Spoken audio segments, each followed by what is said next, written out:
Museum Kebangkitan Nasional yang terletak di Jalan Abdul Rahman Saleh nomor 26, Kecamatan Senen, Jakarta Pusat, merupakan bangunan cagar budaya yang dahulunya adalah Gedung Stovia.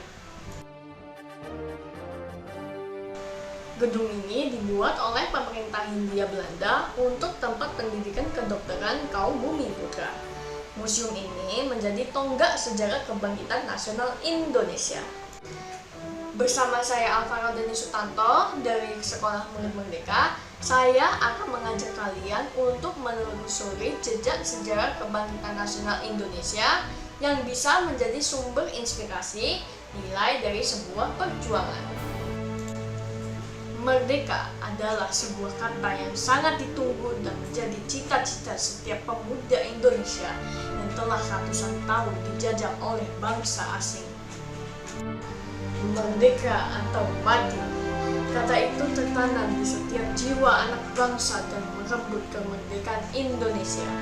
Sebelum abad ke-20, perjuangan rakyat Indonesia masih bersifat lokal atau kedaerahan sehingga sangat mudah dipatahkan oleh Belanda. Pada 1 Maret 1902, Sekolah Dokter Jawa diganti menjadi Stovia oleh pemerintah kolonial Belanda sebagai langkah awal dalam memberikan pendidikan kedokteran kepada masyarakat pribumi. Di sini kamu bisa melihat jejak sejarah kehidupan pelajar Stovia saat menempuh pendidikan kedokteran. Pelajar Stovia yang berasal dari Ambon, Manado, Padang, dan Jawa tinggal di dalam asrama Stovia. Interaksi di antara mereka inilah yang membutuhkan lahirnya nasionalisme.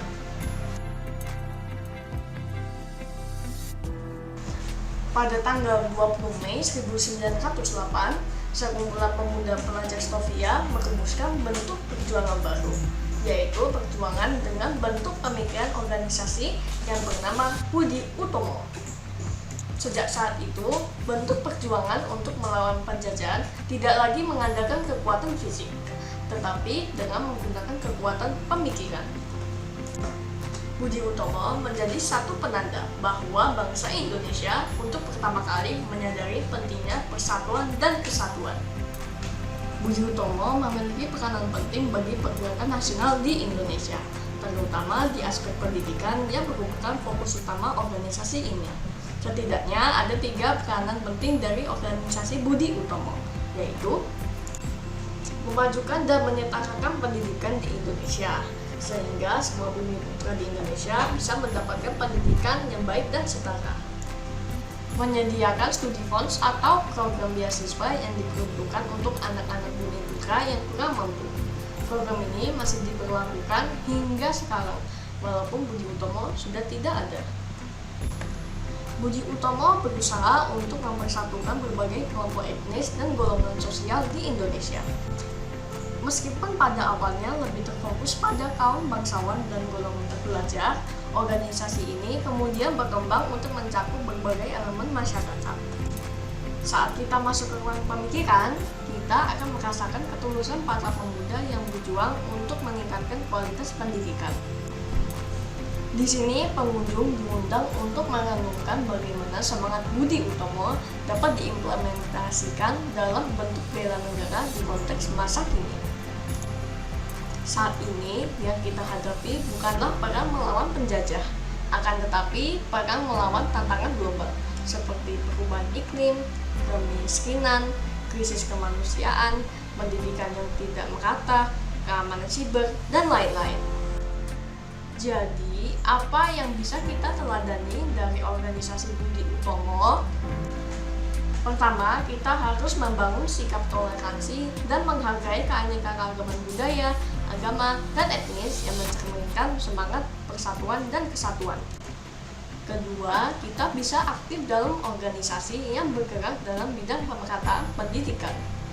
Kita bisa berbagi ilmu kepada teman-teman yang belum mendapatkan pendidikan yang layak. Hal tersebut menjadi salah satu tujuan utama Budi Utomo, yaitu pemerataan pendidikan di Indonesia. Ketiga, sebagai generasi yang berdampingan dengan teknologi, kita harus memahami dan menguasai teknologi sebagai alat untuk meningkatkan daya saing bangsa. Demikian reportase saya dari kunjungan virtual di Museum Kebangkitan Nasional. Sebagai penutup, mari kita renungkan tentang peran Budi Utomo sebagai tonggak penting dalam perjalanan kebangkitan bangsa Indonesia.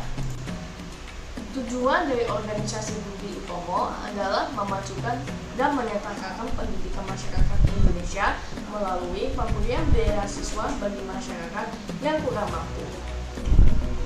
Tujuan ini sesuai dengan nilai Pancasila, sila kelima, yaitu keadilan sosial bagi seluruh rakyat Indonesia. Dari sini, kita belajar agar bisa aktif dalam sebuah kegiatan sosial.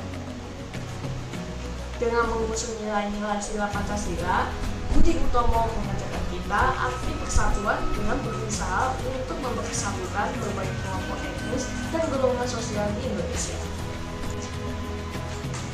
Dari sini, kita belajar untuk menjaga persatuan dan kesatuan dengan menghargai keberagaman budaya di Indonesia. Sikap ini sesuai dengan Pancasila, sila persatuan Indonesia.